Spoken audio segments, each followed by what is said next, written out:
Los hermanos Karamazov, por Fyodor Dostoyevsky, parte 166. Otelo simplemente tenía el alma rota, y toda su concepción del mundo se vio enturbiada porque su ideal había sido destruido. Pero Otelo no comenzó a ocultarse, a espiar y a acechar. Él confiaba.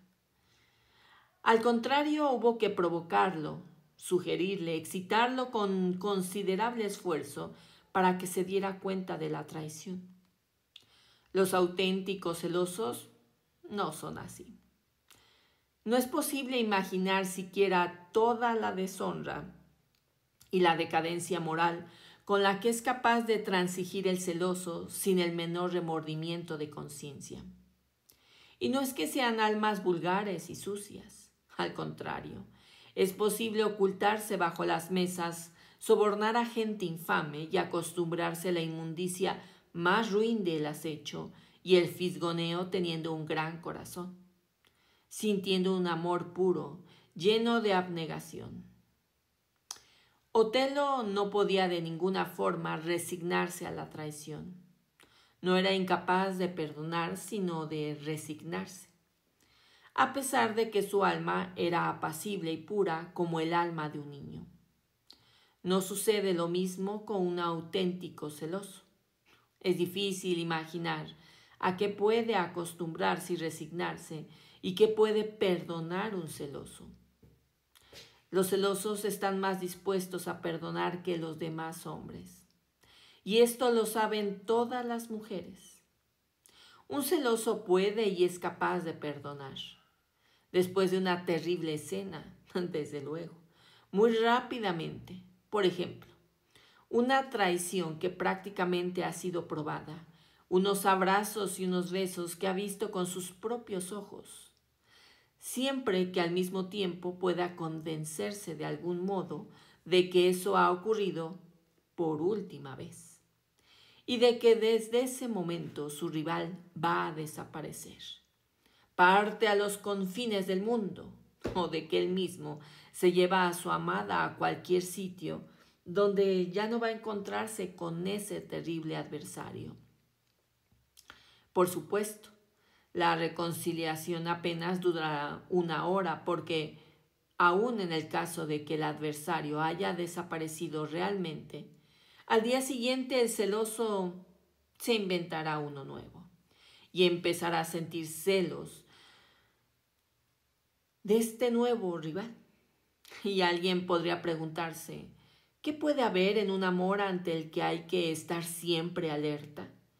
¿Qué puede valer tanto en un amor para que deba vigilarse con tal esfuerzo?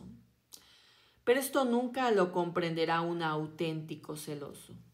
Y aunque entre ellos en verdad hay personas de gran corazón, es admirable que estas mismas personas de gran corazón, cuando están en algún cuartucho fisgoneando y espiando, aunque son plenamente conscientes, con su gran corazón, de la vergüenza a la que se han arrastrado, al menos en ese momento, mientras están en ese cuartucho, no sienten remordimientos de conciencia. En presencia de Grushenka, los celos de Mitya desaparecían y por un instante se convertía en una persona confiada y noble. Incluso se desaparecían y por un instante incluso se despreciaba por sus malos sentimientos. Pero eso solo significaba que en su amor por esa mujer se encerraba algo bastante más elevado de lo que él suponía, que no era solo pasión, no era solo sinuosidad en el cuerpo, de la que le había hablado a Alyosha. Sin embargo, cuando Grushenka desaparecía, Mitya empezaba automáticamente a sospechar en ella todas las bajezas y perfidias de la traición, y sin remordimientos de conciencia. Así pues, los celos volvían a bullir en él. En cualquier caso, debía darse prisa. Lo primero era conseguir algo de dinero. Por poco que fuera, dando un sablazo, Los 9 rublos del día anterior casi se habían consumido en el viaje, y he sabido que sin dinero no es posible dar un paso en ningún sitio. Pero ya en la telega, al tiempo que ideaba su nuevo plan, también había pensado a quién podía dar ese sablazo. Tenía un par de pistolas de duelo, bastante buenas. Con cartuchos hasta ahora no las había empeñado porque eran su bien más parecido.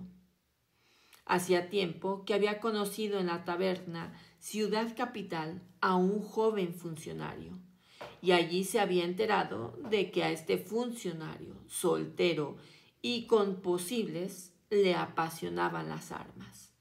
Compraba pistolas, revólveres, dagas y las colgaba en las paredes de su casa. Se las enseñaba a los conocidos. Se jactaba explicando cuál maestro el mecanismo del revólver, cómo cargarlo, cómo disparar, etc. Sin pensarlo mucho, Mitya partió en su búsqueda y le propuso que tomara en prenda las pistolas a cambio de 10 rublos. Encantado el funcionario intentó convencerlo de que se las vendiera, pero Mitya no accedió. Y el joven le entregó 10 rublos después de asegurar que no le cobraría intereses. Se despidieron como amigos. Mitya se dirigió rápidamente al patio trasero de Fyodor Pavlovich, al senador, para llamar cuanto antes a Smerdiakov. De esta suerte volvió a darse el caso de que apenas 3 o 4 horas antes de cierto incidente del que hablaré más tarde, Mitya no tenía ni un kopek y había empeñado por 10 rublos su pertenencia más querida, y de repente 3 horas más tarde había miles en sus manos. Pero me estoy adelantando. En casa de María Kondratievna, la vecina de Fyodor Pavlovich, le esperaba una noticia que le sorprendió y alteró sobremanera la enfermedad de Smerdiakov. Escuchó la historia de su caída en el sótano, luego la del ataque del mal caduco, la llegada del médico, la inquietud de Fyodor Pavlovich. Con curiosidad se enteró de que su hermano Iván Fyodorovich había salido esa misma mañana a Moscú. Debe de haber pasado por Volovia antes que yo, pensó. Pero Smerdiakov le preocupaba en extremo. ¿Qué va a pasar ahora? ¿Quién va a vigilar? ¿Quién me va a tener informado? Empezó a preguntar con ansia a las mujeres si no habían notado algo la tarde del día anterior. Ellas comprendieron muy bien lo que estaba tratando de averiguar y lo convencieron de que no había venido a nadie. Iván Fyodorovich había pasado la noche allí. Todo estaba en perfecto orden. Mitya se quedó pensativo. Sin lugar a dudas, también aquella noche tocaba montar guardia, pero ¿dónde? ¿Aquí o junto a la casa de Samsonov? Resolvió que aquí y allí, según su criterio, pero mientras...